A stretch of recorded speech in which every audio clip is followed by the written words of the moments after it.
Hello? Have you ever read the books about Jono Papaya, the boy who took on the pirates, became king and married a princess?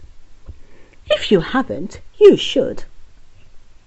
So in today's bedtime story, we are going to learn how Jono ended up in a wheelchair and the secret the king held because of it. One morning on the island of St. Lucia, there lived a young prince. Coming from a royal family, he was supposed to stand tall, speak well, and do royal things.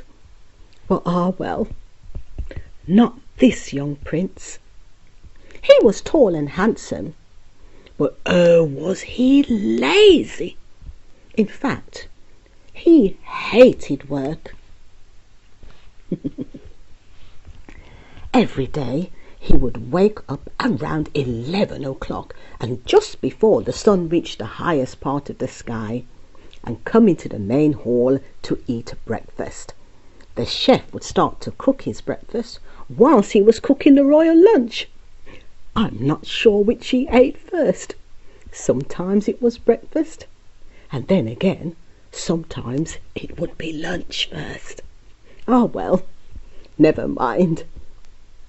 His father, King Papaya, always asked him what he would be doing that day, and he always said, "Nah, I got better things to do."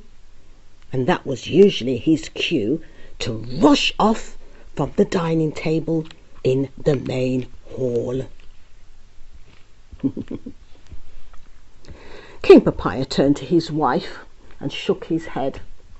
"He is such a lazy boy, but I love him, and what would it show to the people if I punished my son the prince?"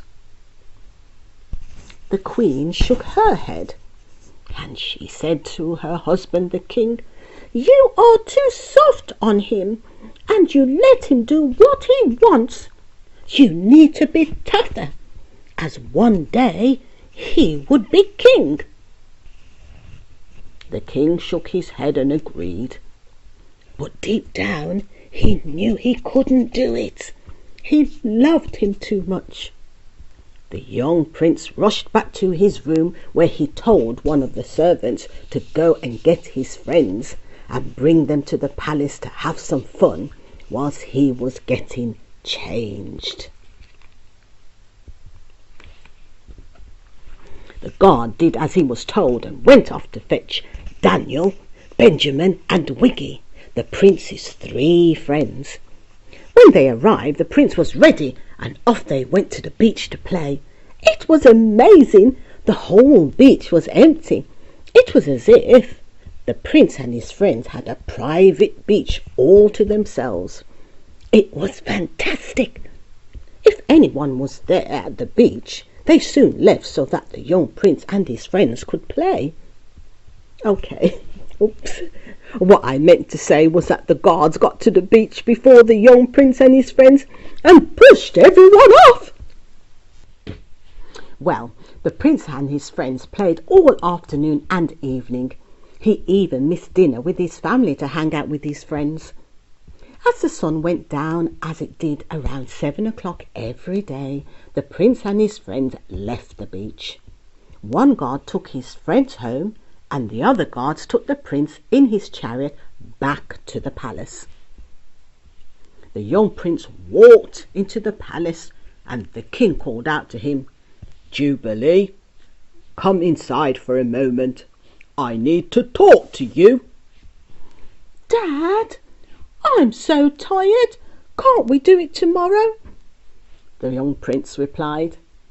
"Okay, son," said the king, and a sneaky grin appeared on the young Prince Jubilee as he ran down the corridor to his room.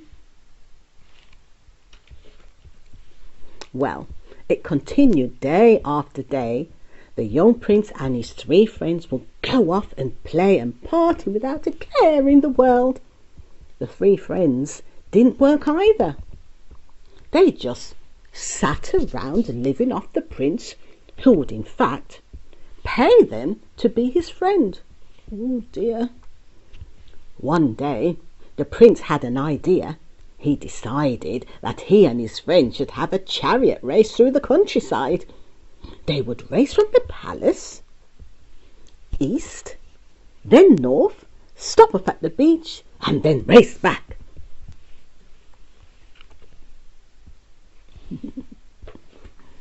The losers of the race would have to be a servant for the day to the winner, or date the princess, who was actually very beautiful. The three friends all looked at each other. They knew that they would have to lose to the prince for fear of making him angry. The prince told his guards to get the horses and chariots ready for the race, but they were to make sure that he had the fastest horses. When it came to 11:30 a.m., the race began, and of course, the prince was in the lead. He sped through the streets, throwing his chariot from left to right as he rushed towards the winning line. His friends saw that he was in front and gave chase, knowing that he must win the race. All the prince's three friends were better chariot racers than the prince, but they knew that he could be very miserable if he'd lost, so they chased him closely, making sure that it seemed like he was the best chariot racer. They left the palace, going east towards Praiseline, then up towards Dupin, turning off towards the capital city called Castries, and on to Rodney Bay. The roads narrowed and the palm trees were thick with coconuts, which made it all the harder to navigate. The young prince was out in front and he loved it. He clearly thought he was the best chariot racer and would win. Okay, let's stop there for tonight so that you can get a good night's sleep. I will tell you more another day. Night-night.